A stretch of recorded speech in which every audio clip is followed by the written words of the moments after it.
اعوذ باللہ من الشیطان الرجیم، بسم اللہ الرحمن الرحیم۔ داستان ایمان فروشوں کی۔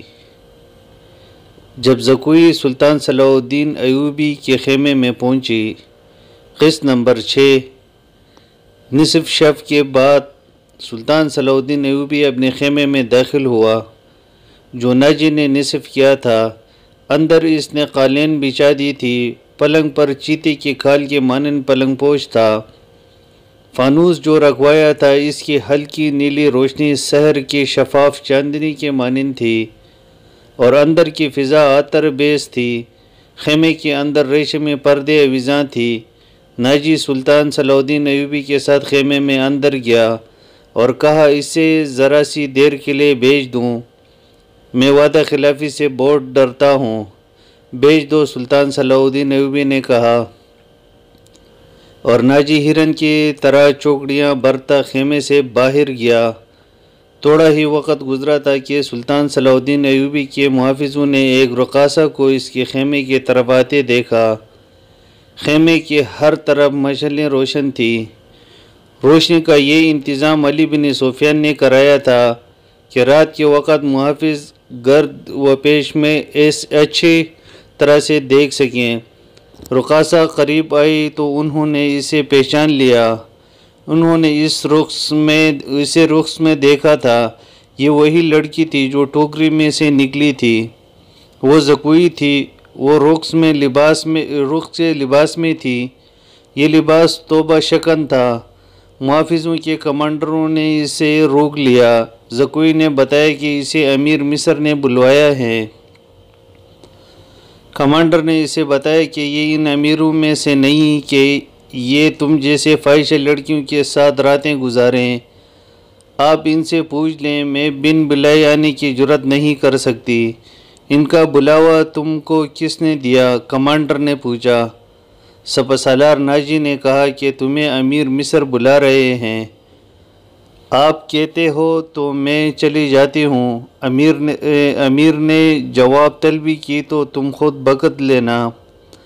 زکوئی نے کہا، کمانڈر تسلیم نہیں کر سکتا تھا کہ امیر مصر نے ایک رقاصہ کو اپنے خیمے میں بلوایا ہے۔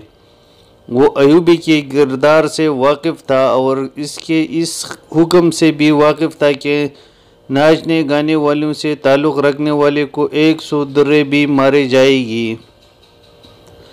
کمانڈر شش و پنج میں پڑ گیا۔ سوچ کر اس نے ہمت کی اور سلطان صلاح الدین ایوبی کے خیمے میں اندر چلا گیا۔ ایوبی اندر ٹہل رہا تھا۔ کمانڈر نے ڈرتے ڈرتے کہا، باہر ایک رقاصہ کھڑی ہیں، کہتی ہیں کہ حضور نے اسے بلوایا ہے، اسے اندر بھیج دو۔ سلطان صلاح الدین ایوبی نے کہا۔ کمانڈر باہر نکلا اور زکوئی کو اندر بھیج دیا۔ سپاہیوں کو توقع تھی کہ ان کا امیر اور سالار اس لڑکی کو باہر نکال دے گا۔ وہ سب سلطان صلاح الدین ایوبی کی گرجدار آواز سننے کے لیے تیار ہوئے تھے، لیکن ایسا کچھ نہیں ہوا۔ رات گزرتی جا رہی تھی۔ اندر سے دھیمی دھیمی باتوں کی آوازیں آ رہی تھی۔ محافظ دستے کے کمانڈر بے قراری کے انداز میں ٹہل رہا تھا۔ ایک سپاہی نے کہا، کیا یہ حکم صرف ہمارے لیے ہے کہ کسی فاحشہ کے ساتھ تعلق رکھنا جرم ہے؟ ہاں، حکم صرف ماتحتوں اور قانون صرف رعایا کے لیے ہوتا ہے۔ کمانڈر نے کہا، امیر مصر کو درے نہیں لگائی جا سکتی۔ بادشاہوں کا کوئی کردار نہیں ہوتا۔ سلطان صلاح الدین ایوبی شراب بھی پیتا ہوگا۔ ہم پر جھوٹے پارسائی کا رعب جمایا جاتا ہے۔ کمانڈر نے کہا، ان کی نگاہوں میں صلاح الدین کا جو بت تھا وہ ٹوٹ گیا تھا۔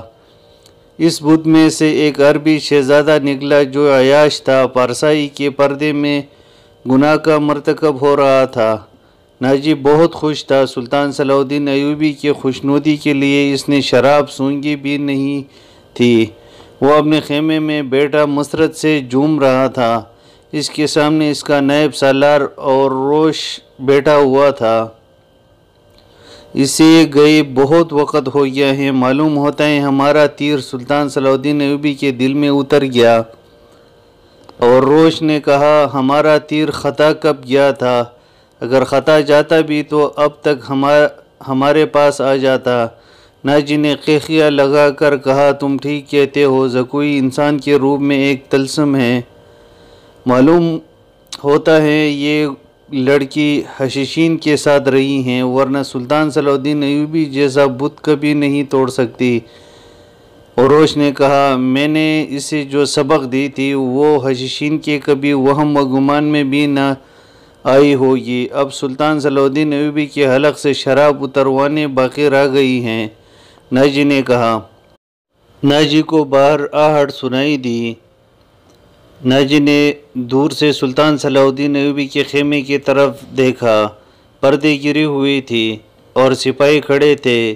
اس نے اندر جا کر اوروش سے کہا اب میں یقین کے ساتھ کہہ سکتا ہوں کہ میرے زکوئی نے بت توڑ ڈالا ہے۔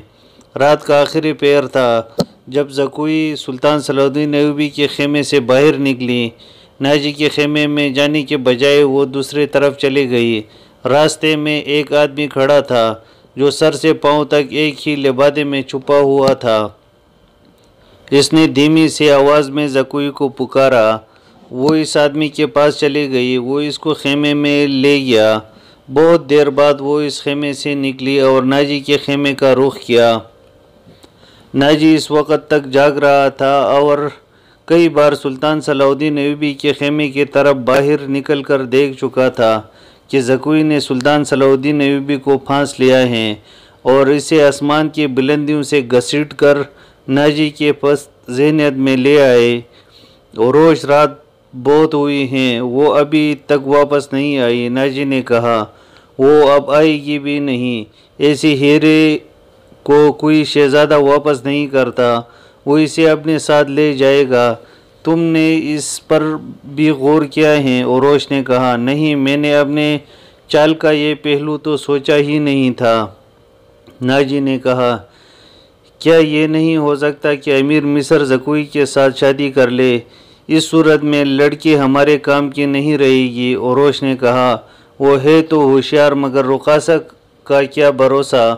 وہ رقاصہ کی بیٹی ہیں اور تجربہ کار بھی، دھوکہ بھی دے سکتی ہیں۔ ناجی نے کہا وہ گہرے سوچ میں تھا کہ زکوئی خیمے میں داخل ہوئی۔